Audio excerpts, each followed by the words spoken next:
ত্রিবেণী সঙ্গমে শাহী স্নান হোক কিংবা কুম্ভ মেলায় মূল আকর্ষণ হোক, সেই সকল আকর্ষণেই থাকে নাগা সাধু। তারা ঘর বাড়ি ত্যাগ করে কঠোর ব্রহ্মচর্য পালন করেন এবং অধিকাংশ সময় উলঙ্গ থাকেন, শরীরে ছাই বা ভস্ম দিয়ে লেপে রাখেন। তবে কুম্ভ মেলায় তারা কোথা থেকে আসেন এবং কুম্ভ মেলা শেষ হলে তারা কোথায় চলে যান? তবে চলুন আজ এই নিয়েই আলোচনা করব। তবে বলবো, ভিডিওটি ভালো লাগলে চ্যানেলটিকে সাবস্ক্রাইব করে পাশে থাকবেন, কমেন্টে লিখবেন হর হর মহাদেব। নাগা সাধু হলেন হিন্দু ধর্মের শৈব সম্প্রদায়ের এক বিশেষ শ্রেণীর সন্ন্যাসী, যারা সাধারণত উলঙ্গ থাকেন এবং যুদ্ধবিদ্যায় পারদর্শী। এই সাধুরা বিভিন্ন আখড়ায় বাস করেন এবং কঠোর তপস্যা ও ত্যাগী জীবনের জন্য পরিচিত।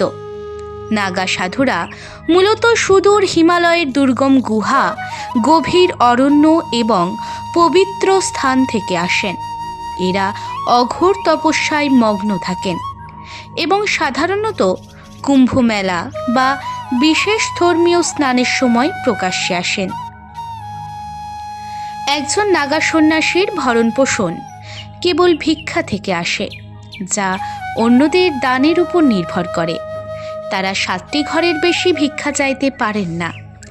যে ব্যক্তির বৈরাগ্য লাভের ইচ্ছে প্রবল, তিনি যে জাতি, ধর্ম বা বর্ণেরই হন না কেন, তিনি নাগা সন্ন্যাসী হওয়ার যোগ্য। অনেক মুসলিম, খ্রিস্টান ও অন্য ধর্মের মানুষও নাগা সন্ন্যাসে দীক্ষিত হয়েছেন। তেমনি সমাজের তথাকথিত উচ্চ শ্রেণী থেকে আসা অনেক ডাক্তার, ইঞ্জিনিয়ারও দীক্ষিত হয়েছেন। চুল কেটে টিকি রাখা, মৃত্যুর আগেই নিজের এবং পরিবারের লোকজনের পিণ্ডদান করা, এমনই কঠিন পরীক্ষার মধ্যে দিয়ে উতরতে হয় নবীন সাধুদের। শুধু পরিবার বা পরিজন থেকে দূরে যাওয়া নয়, পার্থিব সব ইচ্ছে, কাম, গর্ব সব কিছু মন থেকে ধুয়ে ফেলতে হয় নাগা সন্ন্যাসীদের। কঠিন এই সব ক্রিয়াই তাদের সন্ন্যাস লাভের একমাত্র পথ। নাগা সাধুদের লিঙ্গ পর্যন্ত অকেজো করে দেওয়া হয়, জানেন? কুম্ভ মেলার পর এটা বিশ্বাস করা হয় যে তারা নির্জনতা এবং আধ্যাত্মিক সমৃদ্ধির সন্ধানে বনের গভীরে যাত্রা শুরু করেন। তাদের ভ্রমণ সাধারণত অন্ধকারের আড়ালে শুরু হয়, যাতে তারা সমাজের কোলাহলের বাইরে নীরবভাবে থাকে। একজন নাগা সাধুর জীবন রহস্য এবং আধ্যাত্মিক শৃঙ্খলায় নিমজ্জিত, যা তাদেরকে অনেক কৌতূহল এবং জল্পনার বিষয় করে তোলে। তবে তারা যখন কুম্ভ মেলা শেষ হয়, তখন আবারও সেই দুর্গম গুহা, গভীর অরণ্য ও পবিত্র স্থানে ফিরে যান। তবে বুঝলেন তো নাগা সাধুদের জীবন রহস্য?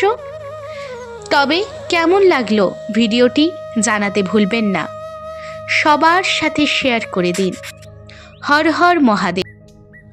মহাদেব আপনাদের সবাইকে সুস্থ রাখুন, ভালো থাকুন, থাকুন ভক্তির সাথে।